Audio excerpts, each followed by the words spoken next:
Yeah, good afternoon, fellas, everybody. This is 365 N.E.F. Health Talk, and this afternoon I have a great friend of mine.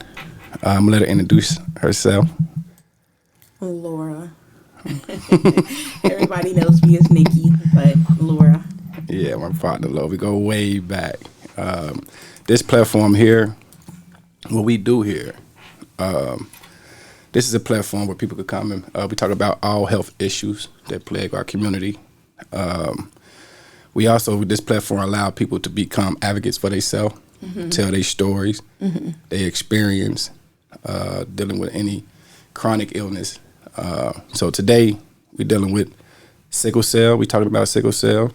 I'm going to give you, well, you know my story, but I'm going to give it anyway, just for the people who don't know. Right. But I have SC, hemoglobin.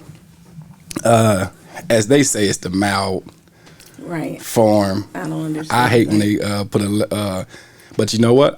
I understand it. I grew to understand now, dealing with the new doctor that I'm dealing with now. And that's the crazy part about this. Because, yeah, I heard people say the mild. But I'm like, man, there ain't shit mild about this. No, it's not. Like, so it's like, but I grew to understand that. But with me, I'm SC, hemoglobin. I was diagnosed at the age of 5. Well, when they first thought I was anemic, low iron. So I used to have these big bottles of iron pills when I was younger. And the way I found that I had sickle cell, we was at the park all day playing. And I went home. My mama called us down the stairs to eat. The farthest I made it was the top of the steps, and my legs gave out. So I'm at the top of the steps, hitting myself in the leg with a hammer. Wow. Because that's how bad the pain was. And this is like 5, 6 years old. Like, I remember it verbatim because who hit theyself in the leg? You know what I mean? You do. Right. And it's crazy because I still do it to this day. I don't use a hammer. I use my fist at times. But that's how I found out. When I was younger, I was cool. I didn't have that many episodes, right, at all. Right. Mine didn't kick in until 17, 18. Really? That's when I started really battling sickle cell in its full form. Had a stroke at 18. Eye surgery at 19. Hip replacement on my 22nd birthday. Shoulder replacement in 06. Another hip replacement. A vitrectomy in my left eye. So all this is just piling up. So when they say a malform, right? How mild? Ain't nothing mild about that shit. Yeah, like I'm just wondering, like, what is your mild then? You know what I mean? Because that's not mild to me. But you know what I peeped game was the new doctor I have, and she broke it down to me. She said, "Well, it's less SC and more SS." Right. Because I'm SS. Right. Okay. Like, yeah, I mean, but this is why when I think of hydroxyurea, this is why hydroxyurea has been proven for SS and not SC, even though they still give it to SC. You know, but just a nutshell about me. We get into more in depth about me, but what type of sickle cell do you have again? I have SS. I have the SS gene.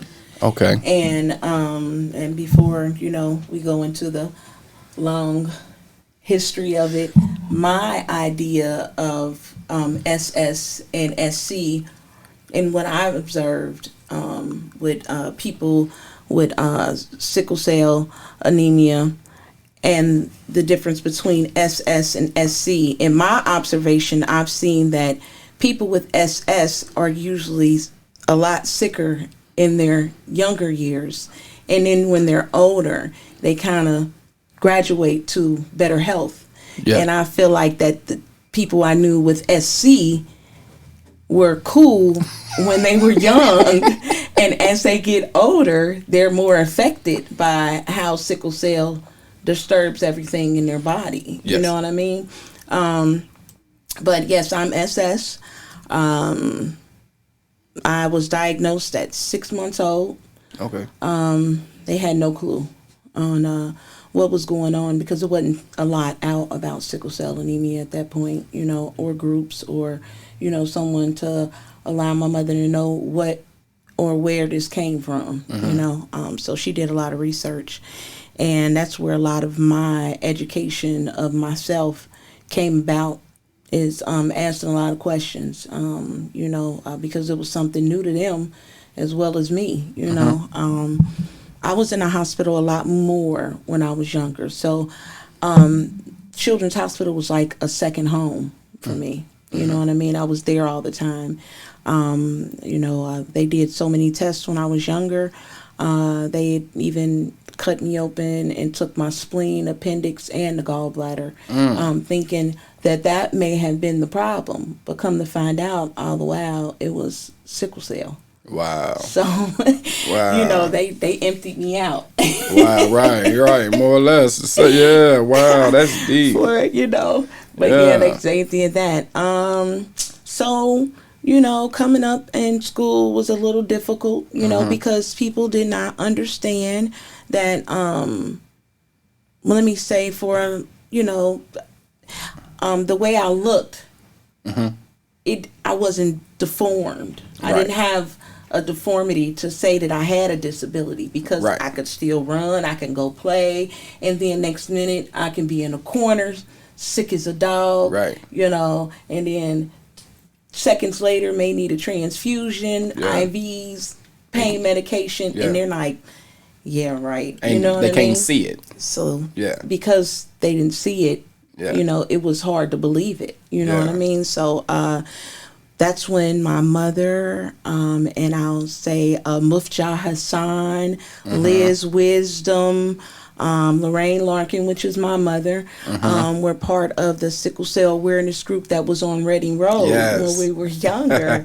and that's where life was. Yeah, when, we were able to go somewhere and do things and have doctors around, and just in case we got sick. But that's a whole nother story, probably a whole nother episode, right? Right. So I'm 48 now.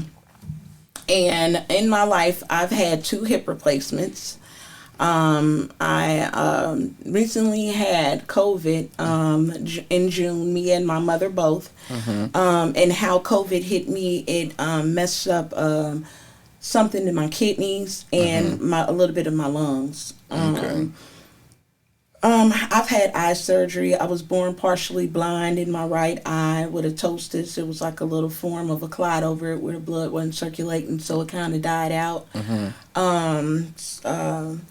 A whole lot of surgeries. I mean, just, ports. I done had 3 of them. And, all the needle sticks and things, just really everything, But I won't complain. Oh, no. You know what I mean? No reason because, to.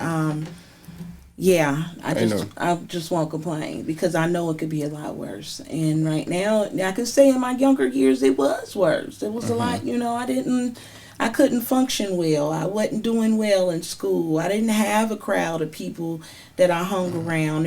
I was a loner, you know what I mean? Because I didn't think people understood what was going on. So therefore, that's where Liz, Lorraine, and Mufja came in, and they had people come up to the schools and talk to the teachers and about sickle cell, and then they would talk to the classrooms. How did that play out for you?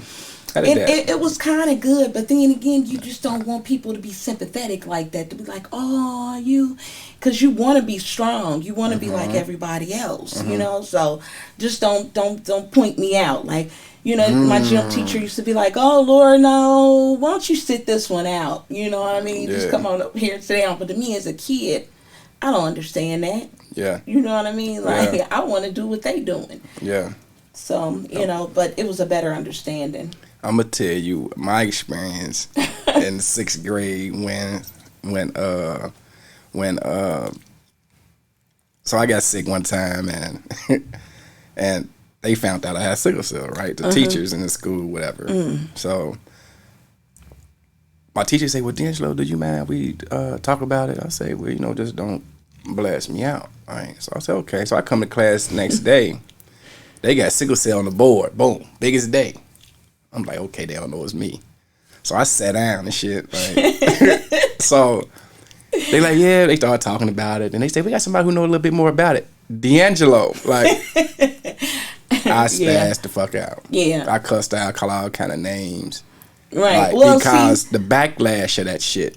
Well, see, that's the reason why they had these support groups, because we had to have somebody go in and say something. Because really, D'Angelo, if you think about it, if we did not come out of the shell of recognizing sickle cell at any point in our lives, it would be a shame. Yes, you know what I very mean? much so. And I know people who didn't tell people that they, didn't have sickle cell. You know what I mean? Because you didn't want that mindset to change. The kickback. You know what I mean? I got kickback. See, and the reason wow, we talking 6th grade D'Angelo. I don't know how old a person be in the 6th grade, but we talking maybe 10, maybe somewhere around there, maybe. So we talking, and kids are cruel.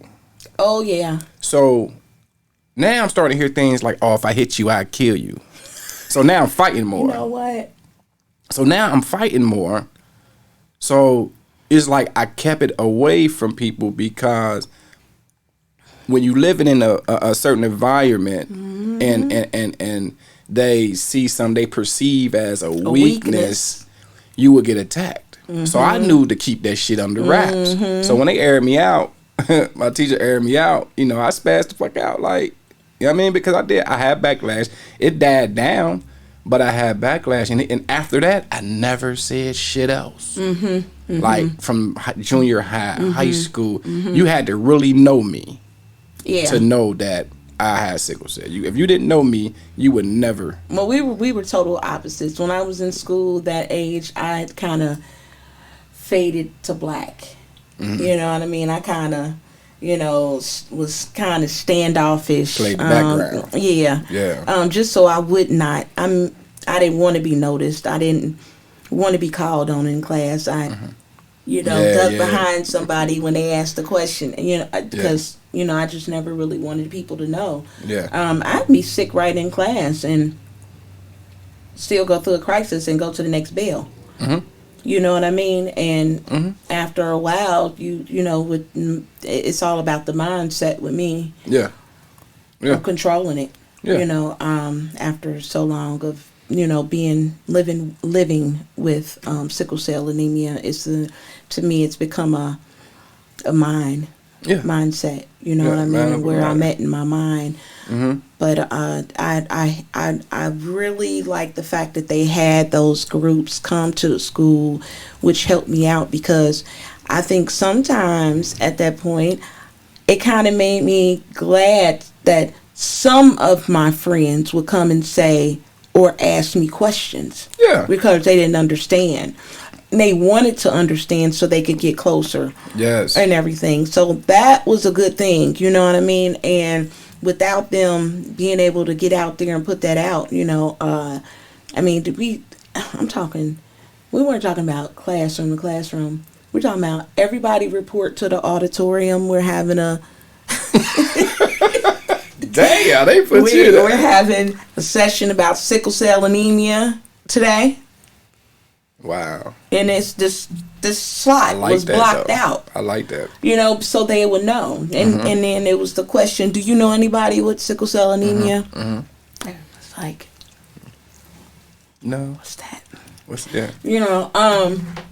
And then just to find out that the person that you've been sitting next to all your school life, known them for years, had sickle cell was like for years. Shocking sometimes, but it's very difficult. I had to keep up in school with having the people at Children's Hospital keep up with the teachers at my school so I can do my work while I was in the hospital, because we had to go to school while we were in the hospital.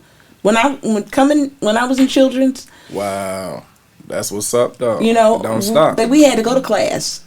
And then we can go to the activity room. The game room? Yes. Yeah, that was the spot, wasn't it? Yes, it was. That was the shit. You know, where I took my first picture with Scooby-Doo and built my first little house with popsicle sticks. Popsicle sticks, yeah. I remember them days. Hey, I remember them days. The happiest point, you know. Hey, wasn't scared to be sick, you know. But I'm going to tell you the funny part about me mentioning my experience. When I worked for Hawksworth, I used to do recruiting and organizing blood drives. So I would go to certain locations. I would speak about sickle cell and me being a recipient of blood. So I did Woodward. So now I found myself back in high school again, back in school. Now instead of the teacher airing me out, now I'm the instructor. I'm the one who's educating on sickle cell, right? So as I was up there talking to the cats, I spoke to 2 senior class because we were doing a blood drive there. And to this day, it's still one of the biggest blood drives they ever had at Woodward.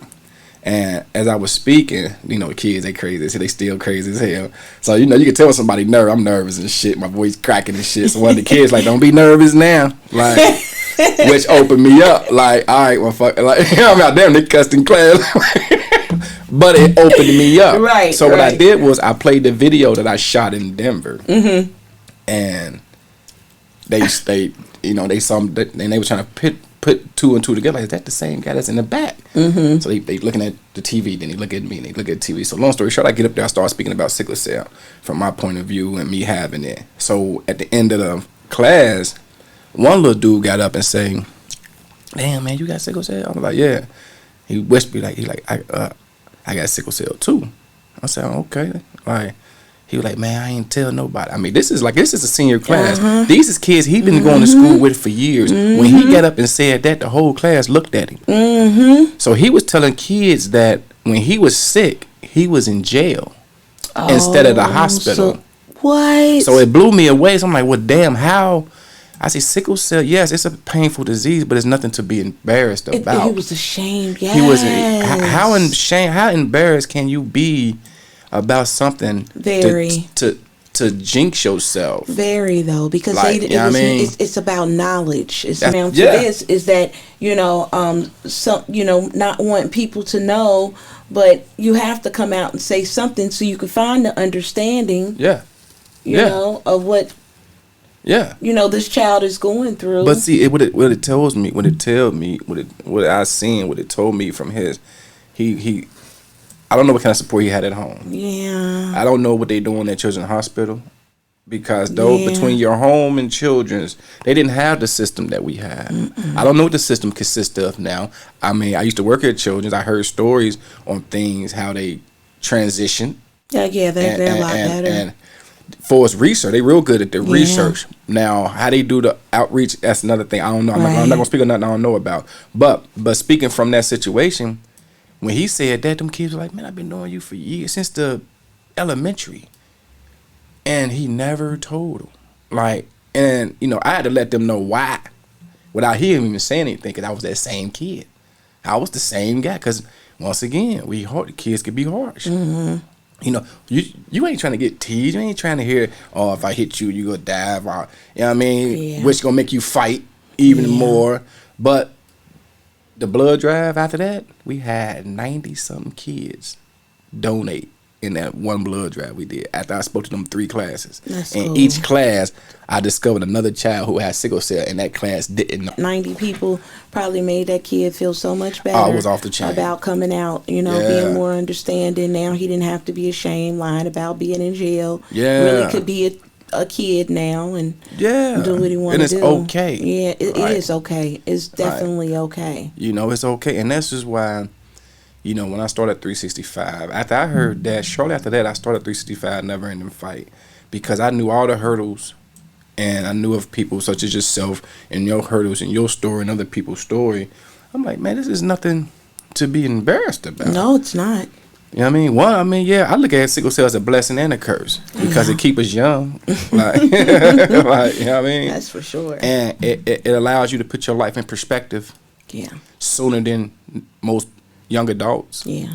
You know, Because you that's have what to it did for change me. your way of thinking. The way, Yes. I mean, everything in your life changes. You have to change. You have to mature. You have Mm-hmm. to adapt. You have to learn from your mistakes. If not, you're gonna be a full-time By patient. being attentive to yourself, paying attention, you Yes. know, because the body does talk, you know Yes. what I mean? So if you're not listening, you're not going to hear it. Like, I know my signs of when I'm getting sick.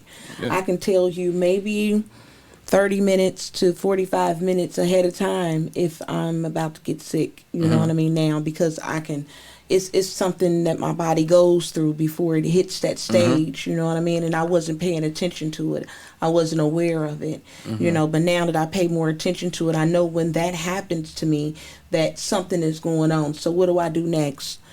I go somewhere, I sit down, I chill out, I cut down on the activity, I drink some water, I, you know, monitor myself so it doesn't go that far, you know what I mean, try to cut it off ahead of time or whatever. But I was ashamed, and it's okay that some of the kids are like that, but nowadays, with the kids that are grown, that coming up now, the generation that are coming up now, they know a lot more about sickle cell, so it's a Yes. lot easier. They vlog And it it's more. also good to have children who have parents with sickle cell, because when they go to school, a young lady at school where my daughter went to school at had sickle cell anemia, and my daughter was able to catch on to it just like that, Yeah. and asked her, and the only way she was able to tell is because her eyes were yellow. Yeah. And she asked her, she said, "Do you have sickle cell?" And she said, "Yeah, how'd you know that?" Okay, here's a friend that's being made now. Yeah. You Yeah. know, and she Yeah, was gave me like, chills just to hear you say it. yeah, Yeah. she said, because my mom's eyes get like that. Oh, your mom has sickle cell? She said, yeah. And then there was a bond. Yeah. You know what I mean? So somebody understood what was going on, that Yeah. if, you know, she wasn't participating at one point and sitting down at another, Kyra knew what was wrong and she could speak up for her. Yes. You know what I mean? Yes. And that was a good thing, you know. And I told Kyra, I'm like, oh, that was so nice of you. You know That's what I mean? what's Just to up. let her know. Yeah. Because I told her, don't be ashamed to tell somebody that your mother has sickle cell. You never Yeah. know who you might be helping. Yeah. Yeah, there's You no know? reason to be embarrassed. No, There's no reason. I no. would tell anybody. You look at me. I want to make it cool as possible to, you know, what it do is it make it, you are unique because, you know, you got to have some real life strength to continue. Let's talk parenting with sickle cell. You know what I mean? You know, yeah, we touched our childhood. We talking parent. You a parent, I'm a parent. Actually, our kids is in the same grade, school, Yes. class at one Yes. point. You know what I mean? But this is why you shouldn't be. There's no reason to be embarrassed because once again, you push it in perspective. You know what I mean? You know, you got to educate yourself on your illness. That's the main thing right there. I know so many Right. people who not educated on their opponent. You have to study your opponent. This is why 365 never. In fact, my logo is boxing gloves because I'm constantly in the fight. Yes. And I ain't even talking sickle cell. Yes. I'm talking mental. Yes. Because mental health and sickle cell go hand in hand. You know what I mean? I'm talking parenting. I'm talking about being a spouse, Yes. an employee, a Yes. boss. So it's not just sickle cell. So, you know, I mean, you really got to have some unique powers within yourself, mentally and physically. Like, you know, so it's nothing to be embarrassed about. So tell me one of your you being a parent, a young parent, you know, what's your daughter's name again? One more time. Kyra. Kyra, yeah.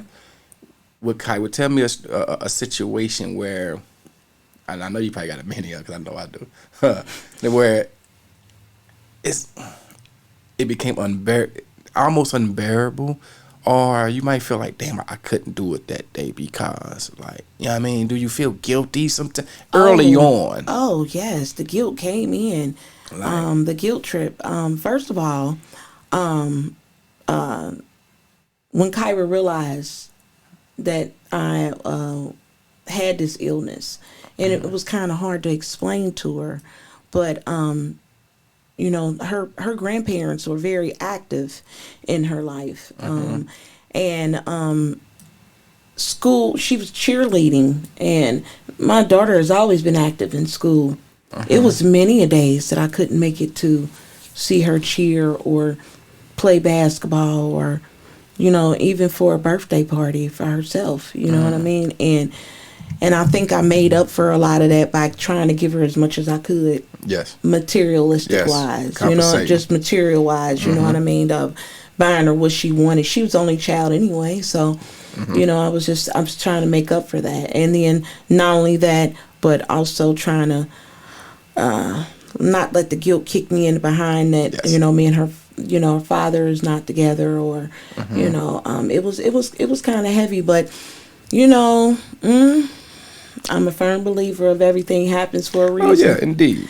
You know, and not only did our trials and our tribulations with living with sickle cell or having this child while living with this illness, it strengthened everybody in my family. It strengthened everybody around me, because in order for them to see me strong, and this was my pain, and I'm the only one who was really dealing with this, and to see me fight for my life, it made them think of whenever they were sick or down or out.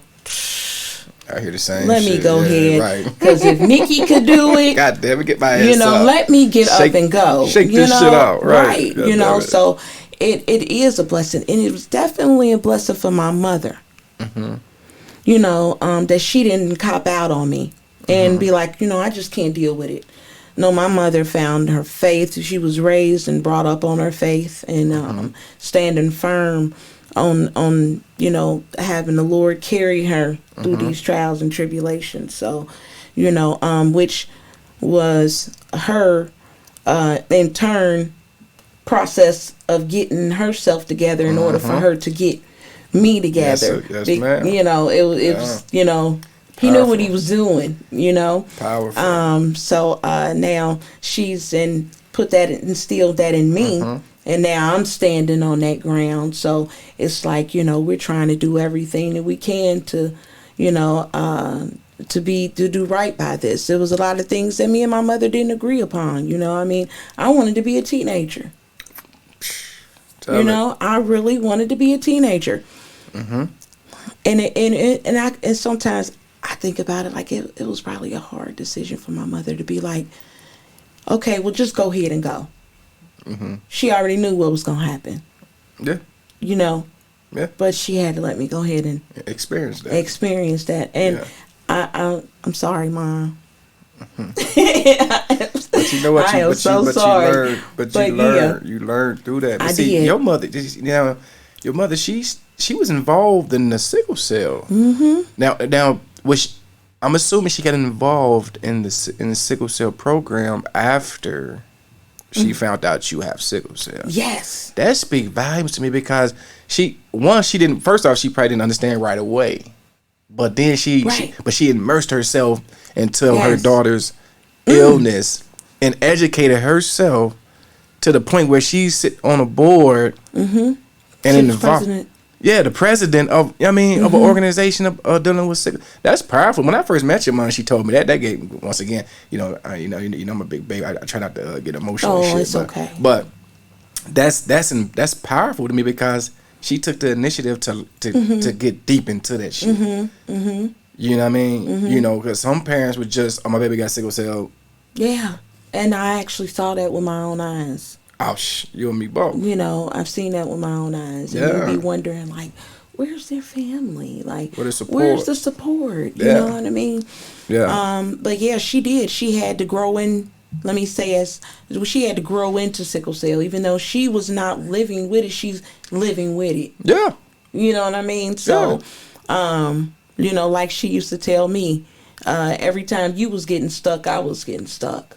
You know, because it hurt me just as bad as it hurt you. Yeah. Just to even see you in that pain, or, you know, have to get stuck by all those needles, or go through all these surgeries and stuff. So she was like, everything you endured, I did too. And I'm like, I never thought about it like that. She's a caregiver. I mean? Yeah. Caregivers are, you know, give a shout out to the caregivers, because it's a full-time job. Yes, it is. Especially if you're doing it right. Yes, it is. And she educated herself well with it. My mother comes from a very big family. She had 9 siblings. And you know what? And out of all the people in our family, I'm the only one with sickle cell anemia. Me too. You know? and my mama 9 siblings. Yes, I'm the only one. Well, I think it was like really 10 or 11 of them, but one of them passed away at birth or something. But and then so we went to go looking back because now I want to know more. Yes. Now I want to know who had sickle cell. Yes. To pass traits on. Yes. For other traits to find other traits and wind up mating to have a child with sickle cell. Yes. So I'm like, Mama, was Grandma ever sick in the hospital? No. What about Granddaddy? Like, was he ever? Yeah, he used to have a lot of pain and, and here and doing that, and he would just do certain things for this and. And I'm like, it was Granddaddy that had that. And Grandma didn't have anything, so they passed his trait on to all the children. But depending on that mate is what came about with that. So my mom was the ding, ding, ding, ding, winner. She was the prize. Yeah, she got someone with the trait, and here we are. With this creation, of a child with sickle cell, where the world does not understand what is going on with that. You know what? It's something that it's not going to be off track, but it's something that I think I told you this over the phone, but I'm going to say it again. We know we come from Africa. Right. Can you imagine some of them slaves in the bottom of that motherfucking ship with sickle cell? That's all I can do is give you a moan. Yeah, I can't. Me and you. Well, you know Casa. Me and Casa, I was in Cali, chopping it up with Casa. We did a podcast out there, and we was touching on a little bit of that. Man, I'm like, and as I sit in that shit, I'm like, I can't imagine. And then I start thinking about how many of us related over here.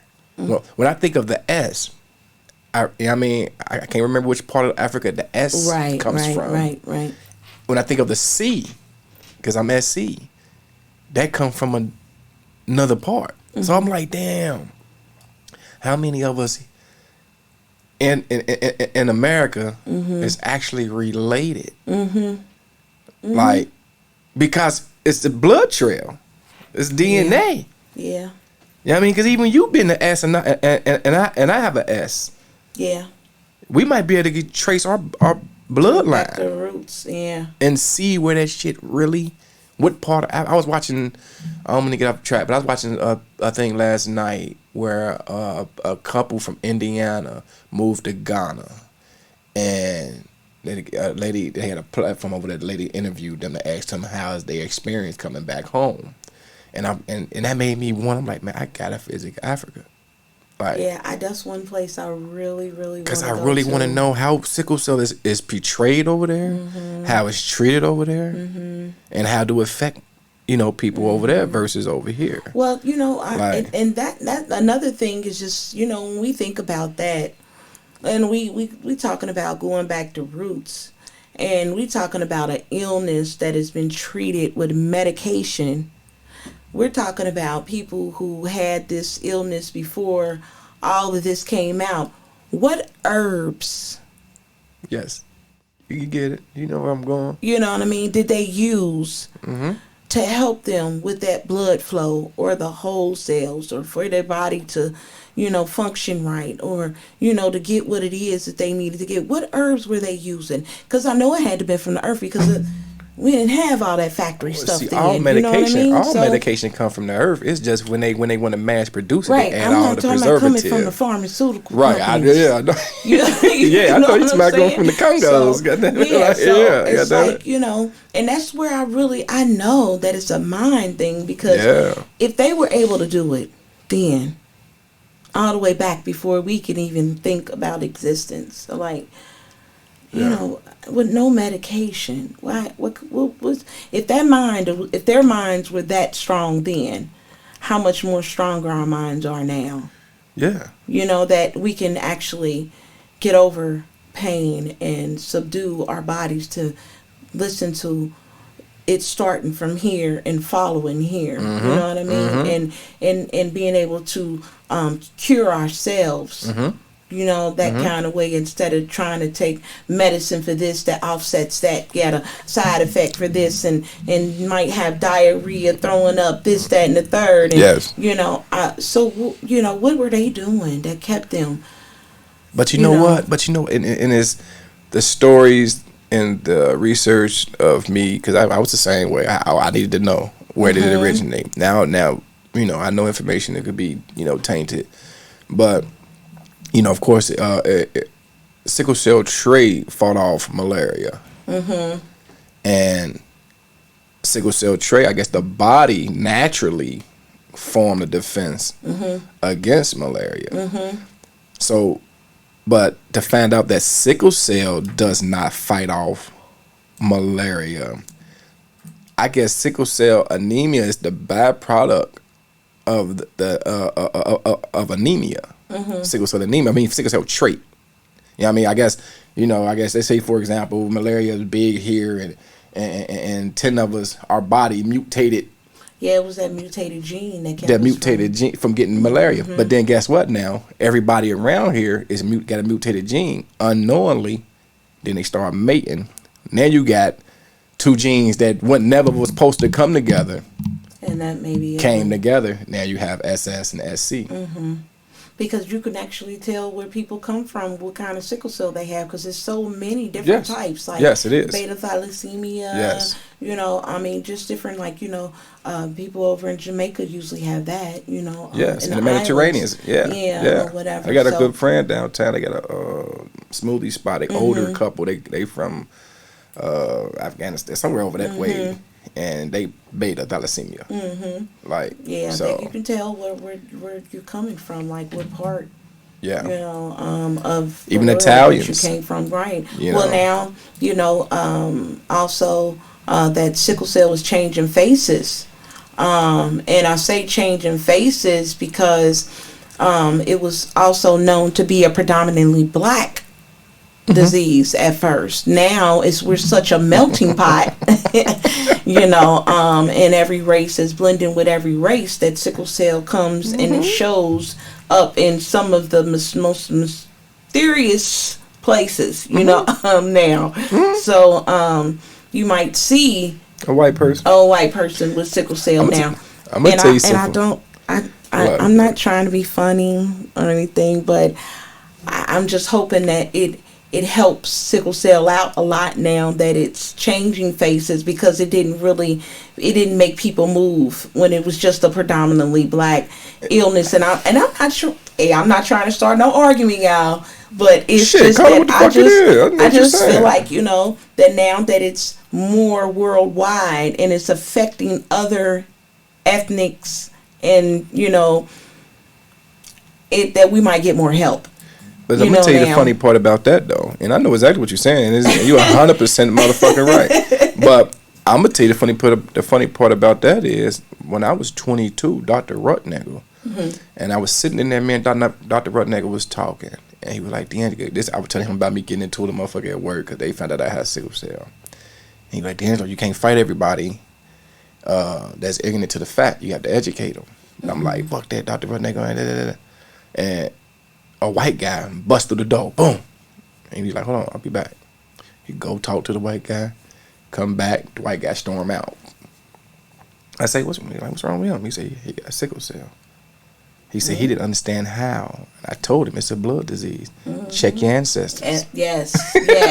Check, motherfucker, you know what I mean? And then fast forward almost 10 years from that, I lived in Forest Park. I had a neighbor that was upstairs, and when I had I had a surgery, I came home on a cane, and he was asking me like, man, what happened to you? And I told him, I got sickle cell, I had this, blase. He's like, man, my daughter, this is a white family. Say, my daughter has beta thalassemia. He said, I don't understand how. It's a blood disorder. And check your history. And guess what? The information has been here for years. It's just like, we had to suffer in silence. You know what I mean? It was like nobody wanted to be aware of the awareness of sickle cell. Right. To know that this could come for your family too.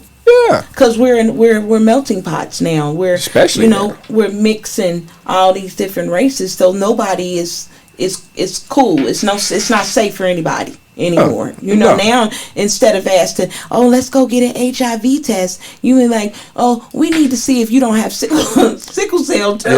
Yeah. Because we don't want it to continue. We don't want to keep birthing sickness or illness or whatever. You know what's crazy, man? I would love for it to see. I don't want nobody to go through that pain I went through. I know what you say, but I remember back in the day when I was doing something at Children's Hospital. I was working at an event over there, and I remember the event they used to do for kids over at Children's Hospital. Where they do, I forgot the name of it, Research Day. Research Day. Mm-hmm. And one of the young ladies that I knew from Wind Terrace, her son had sickle cell.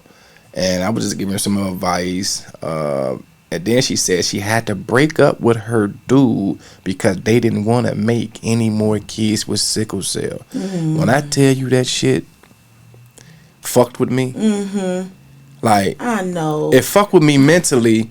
Now I'm older, I get it.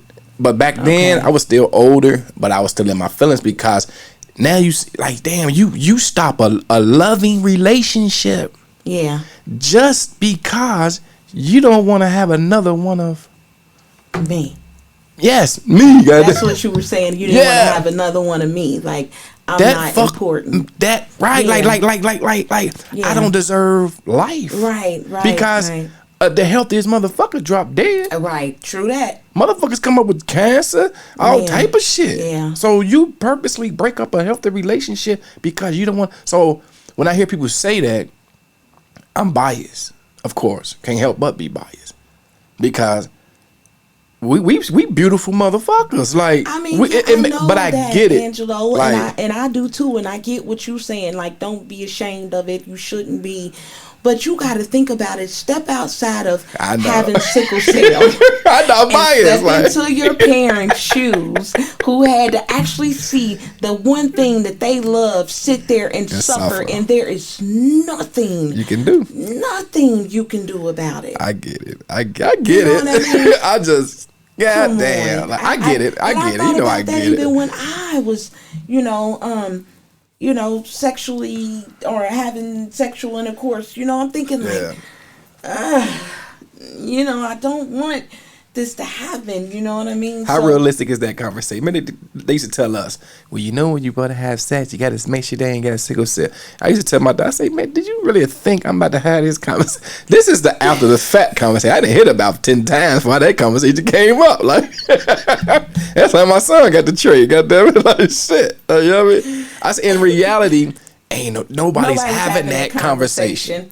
But they are having conversations about lupus. They are having conversations about cancer. They are having conversations, and sickle cell is just as deadly as any of these other things that are going on. So my question is, why aren't we having these conversations? It shouldn't be uncomfortable.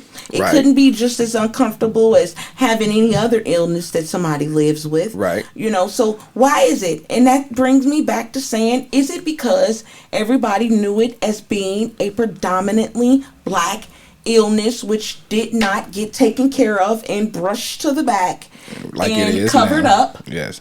And we'll worry about that later. Right. That's the reason why we have these podcasts. We have the blood drives. We try to go to churches and different places and say this. And it's really a lot of places where a lot of black people are. Yes, it does affect us a lot. And we do need to know these things. Mm-hmm. But my point was for the change in faces is that if it did hit a whole nother community or ethnic or race or whatever, could we get some more help?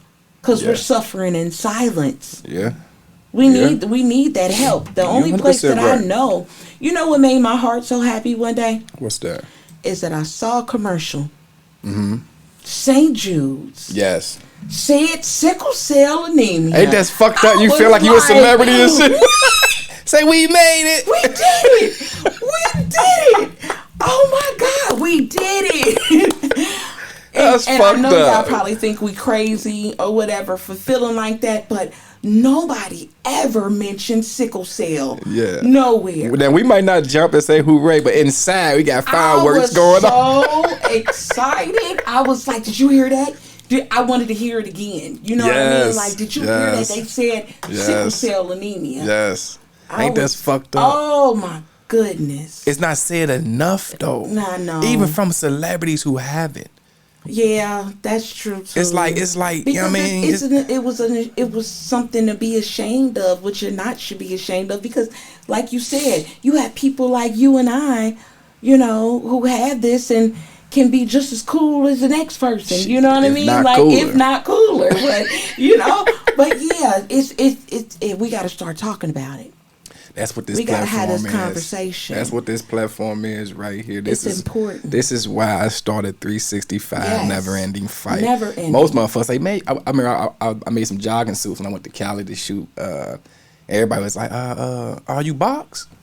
I'm like, yeah." Yeah. Every day. All day. And I say my opponent is sickle cell. Mm-hmm.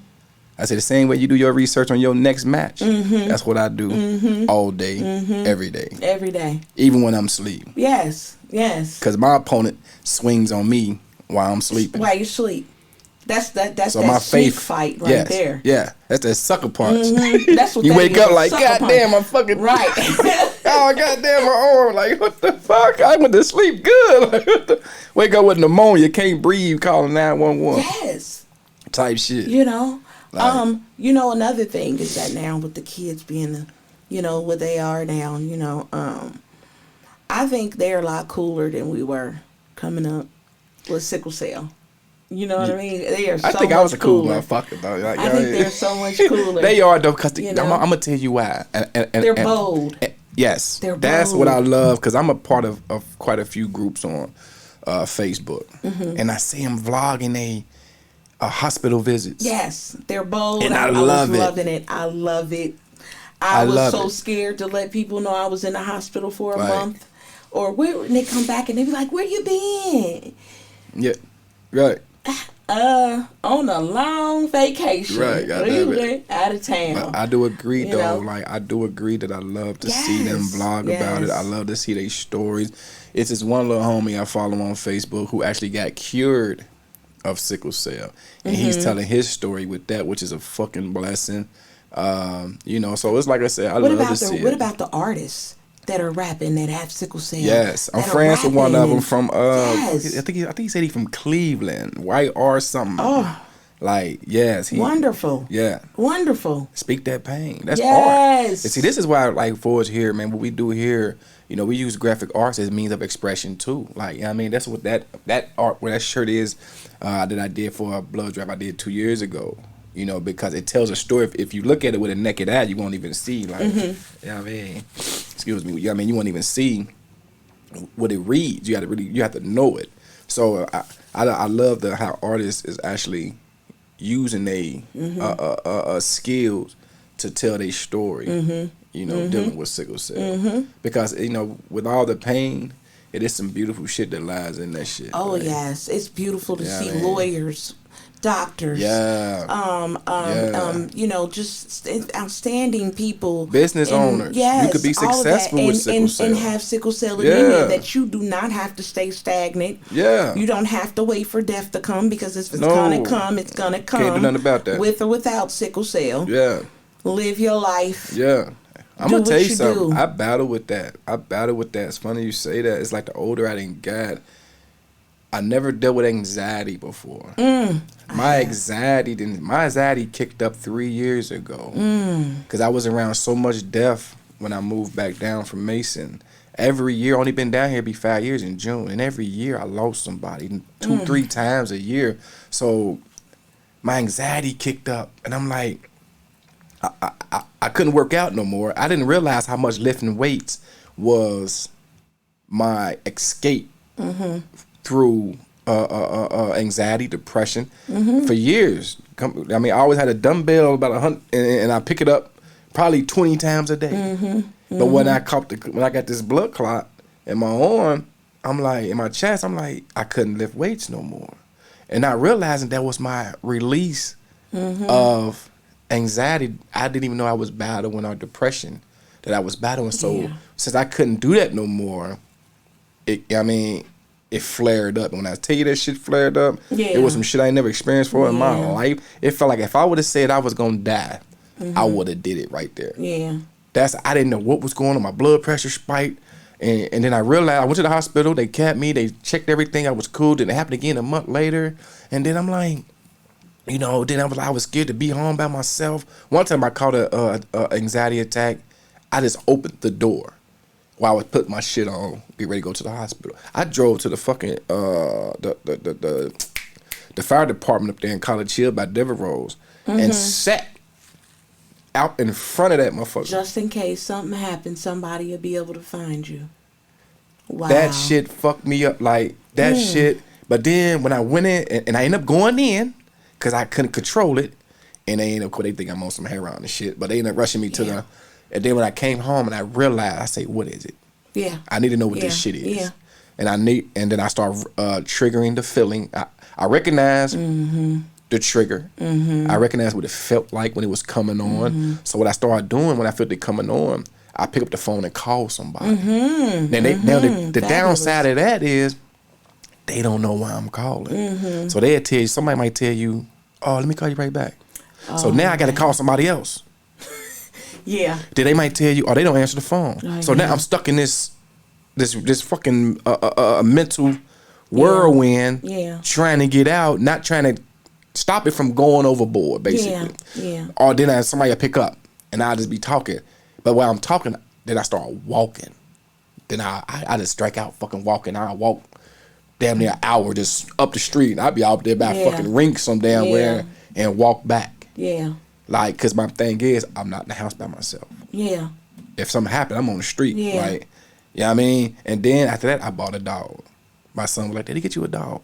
That's why, I don't know if you ever seen my little dog, Loyalty. Yes, that's what I call him, Loyalty. He's a therapy dog. Well, I'm going to have to get me one of those therapy dogs. And he do numbers. Yes. I'm trying to tell you, he do. I've been telling my brother about getting me a therapy dog because I, too, you are not alone. Let me just say that to you first, that you are not alone. And that's a real serious feeling. I felt that feeling before. I still feel that feeling to this day. So you're not alone. It's not something unusual. But I've done what you've done before too. My way of handling that is that I go over my mom's and I'm there with somebody. Because I do live alone. I am an empty nester. Yeah, hey. That's what's up, ditto. But and so, my daughter's worried about me a lot, because I'm home a lot. I'm a homebody, know, and that's where my comfort is. That's where my sanity is. That's where everything is for me. But when I am not feeling great and I don't feel strong spiritually, if I don't feel strong mentally, I'll go to my mom's house because that's when I'm attacked the most. When I'm just that down. But usually I can handle it on my own with a lot of praying, maybe listening to some good music, or something like that. Taking a hot bath, to calm that down or whatever, and keep telling myself, you're okay. You're okay. You're going to be fine. You're okay. Exactly. It's okay. Let's go in here and make something to eat. You know what I mean? Let's do something. Yeah. And I'm talking to myself in third person, but it walks me through. It gets me through whatever it is I'm going through. Even when I'm having a crisis, I go into, okay, now, what do you need to do?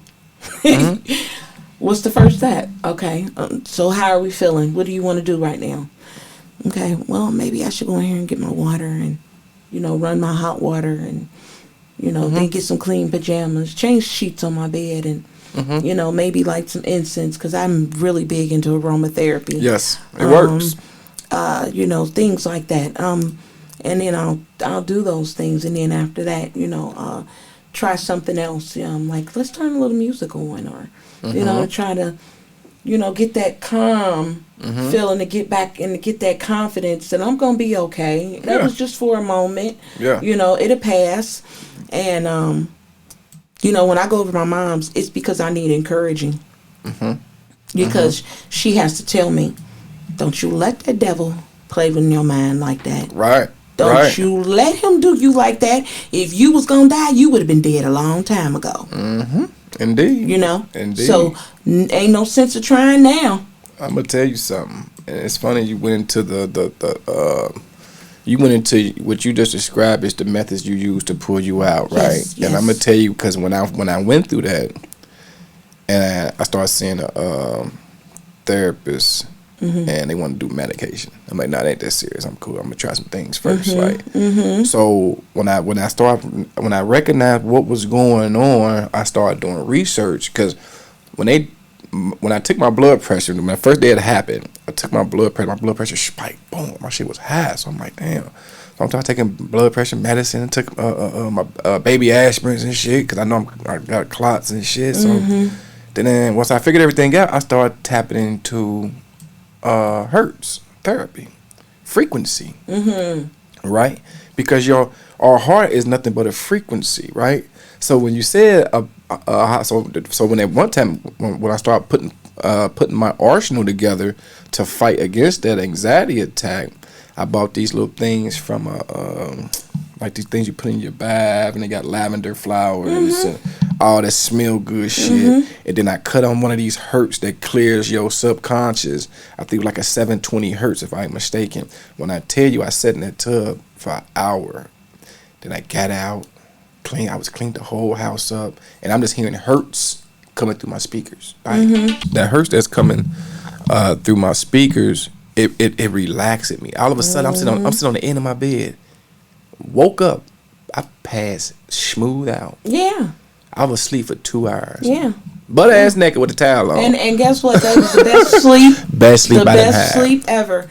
Well, I'm gonna say this. A couple of my methods that does work with me, and I'll say this for me. Anybody can use them, but this was just for me because every sickle cell patient is unique. Every sickle cell patient is different. So there's different things that help different people. You know, the most craziest thing that I do is walk in circles until I get dizzy, until I'm tired and I can't do no more. Because then if I'm exhausted, all I'm going to do is just go in there and go to sleep. You can lay your ass down. Okay? Yeah. So that was that one. So then we started out, my mom started this therapy, hot water bath therapy.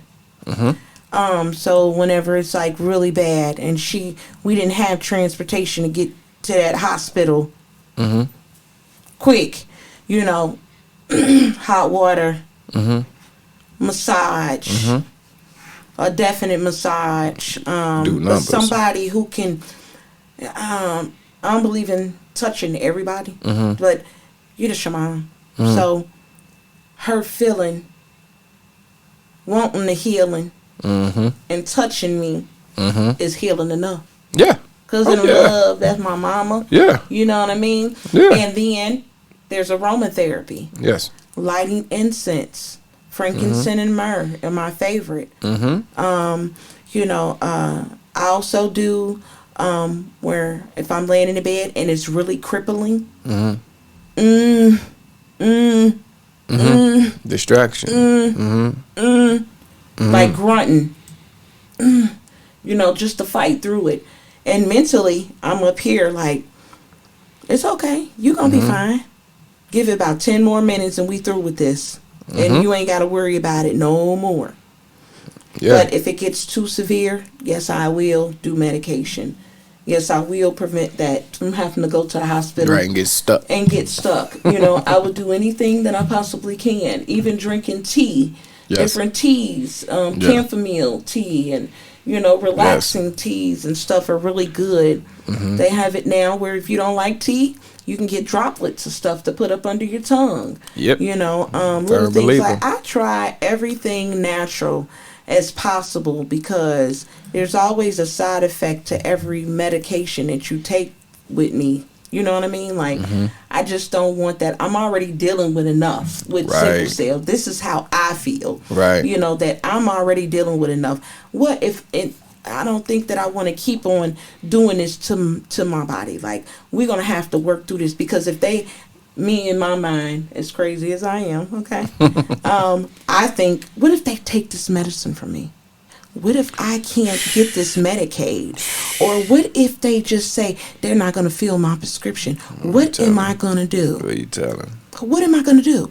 So I try to find other methods, alternative, of healing myself, because you can't always depend on man.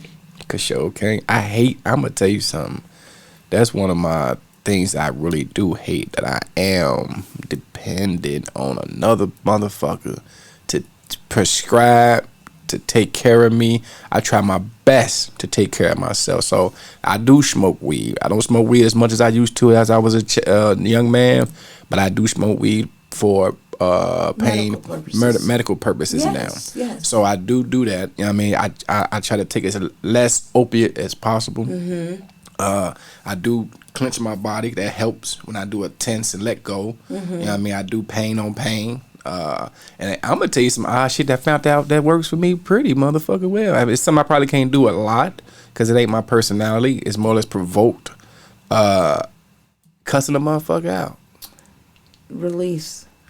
I'm gonna tell you something. I mean, one time I pulled up the Kroger. I had my handicap stick going to pick up my medicine, and of course they can't tell, So he's guy being nosy. You don't need to park there. And when I was in full blown crisis, I cussed that motherfucker. I cussed his ass out. When I tell you my pain went away, my pain went away for 2 hours. You know what? That was a distraction. It was a beautiful one. Because I don't cuss people out on the regular. Like, you know what I mean? So that's what I'm saying. It's nothing I can do purposely. Yes, what? You know what I mean? It's nothing. No, I'm going to tell you something. I learned that. Like, I'm like, damn, that feel good. Like, but my person, that's not who I am. I can't walk around and cuss a nigga out for no reason. Cuss somebody out for no reason. But that's interesting, though. But yeah. You let it go. You just let go and let God. Yeah. He said something at the wrong time. I addressed him well. And he ain't no really did for me. He really helped me in that moment. Thank you. Yeah, that was a blessing in disguise. Literally. Like, you know what I mean? But even with stones, light therapy, I never tried that. I wanted to try that. Acupuncture is a good one. Yoga I recommend yoga. Stretching. A lot of stretching. Yes. And don't get it twisted, okay? I know things cost money. And we ain't the ones that got it. Right. Because we're on a budget. Right. And we sometimes want to ball on the budget and we can't. Right. So this is what I do. I'll go home, YouTube the music that they use. And I'll sit and I'll plant myself right there with everything off. Just like they would do anywhere else that you would pay $100 for. Right there in my living room where I'm comfortable the most at home by myself. And I would light my incense and I listen to the music and I find it. I feel it. I heal from inside out. You know what I mean? Just listening to that. Whatever is good. Running water works for me. Listening to water run. Oh God, I love the rain. The sound of rain. Oh, relaxing. Really relaxes me. Really relaxing. They don't have. You can't go out and pay for all this stuff, but you can do it at home. Yeah. You gotta get creative. You definitely have to get creative. I mean, just like I said, you say you walk in circles. I say I go for a long walk. Same thing. You're really exhausting yourself. Yes. But even nature. Yes. I mean, nature, it's different things. Because like I said, the sound of birds. Yeah. Listening to that chirping and stuff or whatever, and just laying there and being thankful, and it just gets you into that moment where you just like, I can do this, you know? Exactly. But I'm gonna tell you something. Like I said, I try my best. I hate that I have to depend on doctors. Yeah. I'm very independent. I always have, always will. So I hate that I have to depend on somebody. I tell people, man, cherish your health. Yes. I'm gonna tell you something, because the day come when you have to sit and see a person every 3 months, every 3 weeks, or blown out emergencies, and you in the motherfucking ER getting stuck 15 times, and they looking at you like you a dope fiend. Are you drug seeking? Like, come on, man. Yeah, but that's Nobody want another that type topic. shit. Yeah, that's a different one. We can touch that later. Is. Like, I just want to get into it where that's we can just just more or less just, talk to it. But before we get out of here, I want you to touch on one thing. And it's something I always asked you. I know what men deal with. Right. When it comes with sickle cell. Right. If you can tell me what are some of the hurdles that women deal with from childbirth, menstrual, just women traits, like women. Some of the places and things that happen, like when you guys have your problems. Yeah, yeah. Well, with me, menstrual cycles were the worst. Okay. Because I'm losing blood. Right. You know what I mean? And I need to keep it on. Right. So, that was like a real bad time for me. So I had to get on birth controls to stop that, because it made it just made that time. Every time I came on that my menstrual cycle or whatever, I was admitted into the hospital. So how do I stop that? Okay, so maybe we need to take the birth control so we can stop, or whatever. And luckily, I was taking Depo. Okay. And I know a lot of people don't agree with it and everything, but what works for me may not work for you. But preference. It worked for me, and it stopped the cycle and everything. And every now and then I would not take it, so I could get that, or whatever. And but that worked for me. Another thing is childbirth was really, really hard. And trying to stay hydrated. They would keep trying to keep me from a dry birth.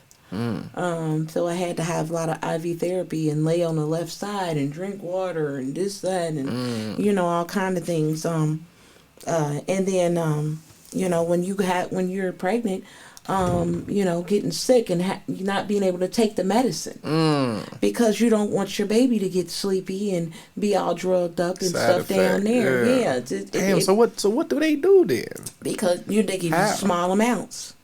They just give you small amounts until they get the pain where it needs to be. Yeah, and then IV therapy. IV fluids and blood or whatever was a wonder at that time. Basically, staying on bed rest was the best thing, really. Damn, just so you wouldn't months. have to endure too much. Because even on bed rest, you still can get sick. Yeah. So there's no stopping that. But it would cut it down some, but less activity, because it's already enough that this baby is pulling everything from you. All the nutrients and everything. Pulling everything from you. So wow. And that was the hard part for me. Another thing that was difficult was sometimes sex. Mm-hmm. In what way? Because I had problems that never during sex, but after having sex, that I would have a full-blown crisis. Wow. And that's not fun to go from hot to cold that quick. You feeling everything good, and then next thing you know is boom. They in this crisis, and you over here looking silly, like all balled up now when you were just cute as I don't know what. Right.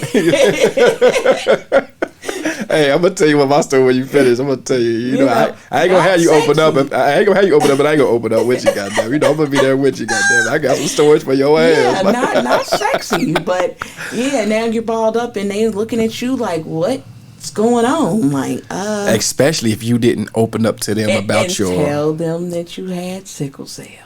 Damn, so that's a whole nother beast. But sometimes, even if telling people that you have sickle cell doesn't mean that they understand what you're going through. No. You can mention it. I can mention it all day long, but that still don't mean that they understand what I go through. Yeah, what it looks like. Or what it is, or anything like that. So, yeah. So, I'm going to tell you, so just speaking from the man's point of view, like, we deal with priapism. And priapism is when I was younger, and thank God, knock on wood, because that motherfucker come out the corner and slap shit out of you. But I ain't had one about 15 years.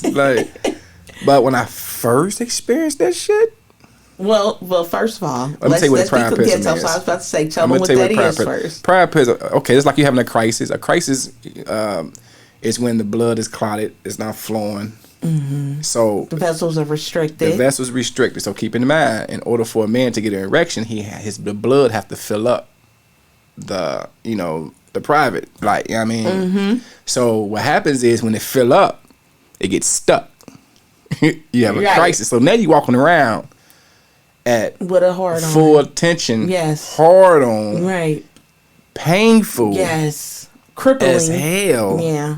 It kind of embarrassing when you got to go into the emergency room and tell a motherfucker your dick hard and it won't go down. Right, right. I didn't have that though, but I mean, it was embarrassing as hell. But, you know. What do they do to it? Like, what do they do? Like, well, how do they fix it? One doctor came in and said, D'Angelo, we would have to use a needle. Stick a D'Angelo, needle in no. They want to stick a needle in the side of your private and drain some of the blood out. Wow. But then they also had a medication called, it's been so long, I can't even think of the medication. So they say we can trap this first, and if it's severe, we have to do the needle. So this is the ER. I'm in here now. Yeah. So, but the crazy part about it was, after sex, I'm thinking like, it kind of went down a little bit, but then it went back up. And I'm like, what the fuck? Like, what's going on? Yeah. Now, you cannot hold that erection no more than 4 hours because it will lessen your chance of, having kids. It will fuck your sperm count. Right, right. Your ability to have kids. So I go to the ER and I walk in, I'm like, I'm trying to whisper, like, my dick won't go down. Like, I never knew what this was about, ever. And so they was like, they rushed me to the bag and, gave me my Dilaudid. Yeah. Because I was going into a full crisis. Yeah, after now that. it's full blown. So now I'm in so much pain. I'm like, but what helped when that motherfucker came in with that needle to me, we got to stick this inside of your. Never mind. I'm like, wait, give me the pill first. I'm like, give me the pill first. I see the thing. So I go, they give me the pill. The IV fluid worked. Everything went back to normal. So I ended up going to the clinic to follow up to learn more about it. So I'm like, okay, they telling me, they come in with the whole diagram and shit, telling me what it is, how it happens, and when it happens, what you can do. So he was like, well, we're going to give you this, but we need to see if you can stick yourself first. Oh, wow. They say, well, we need to see you stick. I say, when? He's about, we need to see, can you stick yourself now? I'm like, man, I ain't sticking myself. I said, I can't do it. Oh, wow. I said, I can't do it. So what I learned was, every time it happened after that, you have to massage between where the back of where your penis start and where your scrotum is. Right in that area. You have to massage that area until that motherfucker go down. Right. So I learned different techniques. Right. That I had to implement myself. Okay. So, it's just, you just probably helped so many men out there right now. Yeah, I remember that shit. Did not even know that, and was tired of going to the hospital to get that kind of help. Massage, water, massage. I mean, it's a lot of things you can do, and it's funny. And knock on wood again, because I don't want to experience that shit. But, but it haven't happened since. Thank God. I don't know what triggered it. I don't know if I wasn't hydrated enough. I don't know what it was. Right. Because all that plays a factor. It's no different than having a crisis. Yes. It's just, you can have a crisis from your location. Yeah, from your baby toe to your baby finger. And I try to tell people that, and another, and I feel so bad for the guys, even though it's hard for the women too, but I can't imagine. I've had them down there before, but I couldn't imagine it being like that. You know what I mean? Because a lot of people always ask me this question, and I know you've heard it a ton of times. Well, what does it feel like? Right. Well, my description of what it feels like is if you've ever had a Charlie horse, times that by 100. Yeah. Okay? And I'm being realistic with that. Like, times that by 100. Yeah. And put that pain somewhere in your body where blood flows. And that could be anywhere blood flows. I'm talking eyeballs, your gums, your jaw, wherever. I'm gonna tell you something. The weirdest place. Where's the weirdest place you ever had a crisis? That's what I'm about to tell you. Besides that, my mouth didn't open. What? I let in Forest Park. This when all this was kicking up, and I'm like, I was at the pool. And And I'm like, damn, like my jaw was hurting. And I went to try to open my mouth and couldn't open my mouth. My shit was stuck.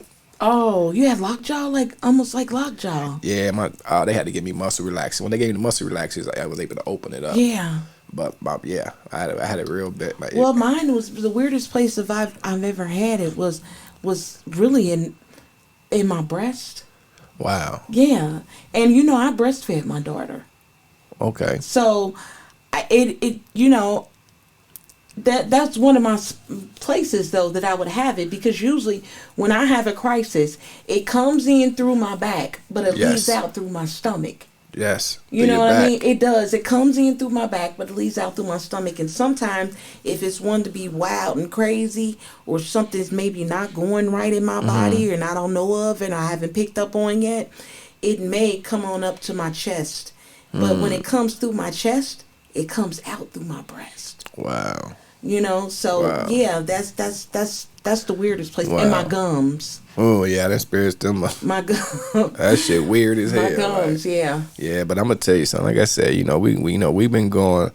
It's just a blessing that we could tell our story. Oh yeah. And hopefully we can help anyone. And shout out to you for just even having this platform. Oh yeah, because this is therapy for me. Yes. This is therapy for me. That it helps me. I've been doing my checking your temp podcast, and I've been doing that for a solid 3 months now. And I kind of like put this to the back burner. I said I need to get back to this because this is where my healing is at. That's where our education is at too. That's where you're a scholar. Yeah, if I don't know nothing. You don't know nothing. If I don't know a goddamn thing, I know sickle cell like the back of my hand. Side. So but like I said, babe, I appreciate you coming out. I know we're gonna do this again. Definitely, yes. So please have me back. Oh, indeed, sooner than later. Like, what I mean. So once again, this is 365 N.E.F Health Talk.